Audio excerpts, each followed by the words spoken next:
안녕하세요. 이번 시간에는 다음 세대와 함께 배우는 이단 사이비의 개념과 판정 규정을 알아보도록 하겠습니다. 여러분 모두 거울이 어떤 역할을 하는지 알고 계실 것입니다. 바로 거울에 비친 대상의 모습을 제대로 알 수 있게 해주죠. 또한 우리 자신을 본다면 평소 못 보던 부분까지 볼 수 있습니다. 이처럼 자세히 알 수 있게 해주죠. 그런데 성경도 거울의 역할을 합니다. 교리를 말씀의 거울에 비추어 정통인지 이단인지 판단할 수 있도록 합니다. 우리 스스로 판단할 수 없는 부분도 말씀이란 거울을 통해서는 알 수 있는 것이죠. 그렇다면 말씀의 거울은 이단과 정통을 어떻게 구분할까요? 이단으로 판정되는 기준, 규정은 무엇일까요? 저와 함께 성결교에서는 어떤 근거로 판정하는지 같이 한번 알아보실까요? 먼저 이단이란 무엇일까요?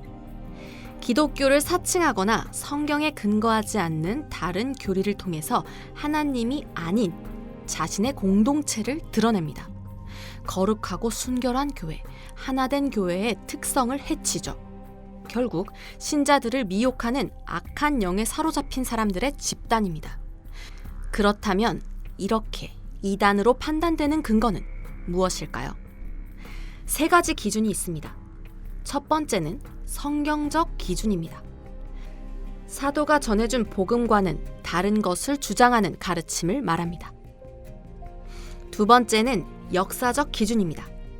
모든 교회는 시간과 공간에 상관없이 일치된 진리의 교리를 믿었습니다. 그러나 이단은 이와 다르게 거짓된 주장이나 오류를 말하죠. 세 번째, 교리적 기준입니다. 이단은 정통 교회의 권위로 규정한 올바른 교리의 표준에서 벗어나 그릇된 것으로서 배척된 교리나 사상을 말합니다. 이러한 기준을 따라 이단을 판단하고 해제하게 됩니다.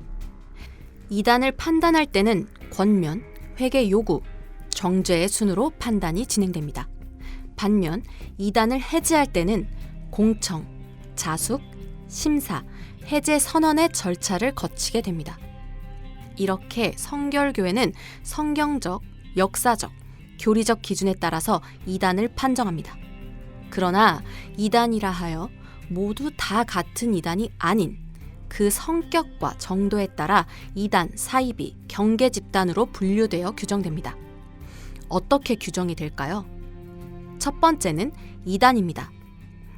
성경에 근거하여 역사적으로 정립된 정통교리에 위배되는 비정통적인 다른 복음을 주장하여 신자들을 미혹하는 잘못된 개인 혹은 집단입니다.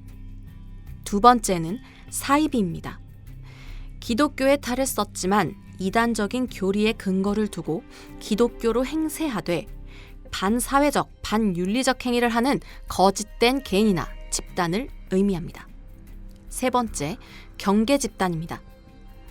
교회와 개인의 신앙에 부정적 영향을 끼칠 우려가 있는 교리와 반기독교적 행위를 강조하여 신자를 미혹할 우려를 지닌 집단입니다. 이러한 경우 해당하는 집단에 대해 교류 및 참여 금지를 명하기도 합니다. 이렇게 이단, 사이비, 경계 집단에 속하는 경우에는 신자의 교류가 금지됩니다. 지금까지 우리는 어떤 기준으로 이단 여부가 판정되는지와 이단과 사이비를 규정하는 기준은 무엇인지를 알아보았습니다. 우리가 결국 이단의 미혹에 빠지지 않기 위해서는 성경과 전통, 그리고 교리에 대해서 올바르게 아는 것이 필요합니다. 그리고 성도는 부정적인 영향력이 아닌 선한 영향력을 끼치는 존재임을 알아야 하죠. 그러할 때 이단의 미혹으로부터 피할 수 있을 것입니다. 다음 시간에는 성결교회에서 규정한 이단과 경계 대상에 해당하는 단체는 어떤 단체들인지, 그리고 한국 교회의 이단 목록을 알아보도록 하겠습니다. 그리고 어떤 이단들이 다음 세대를 유혹하는 이슈를 지녔는지 함께 알아보도록 하겠습니다.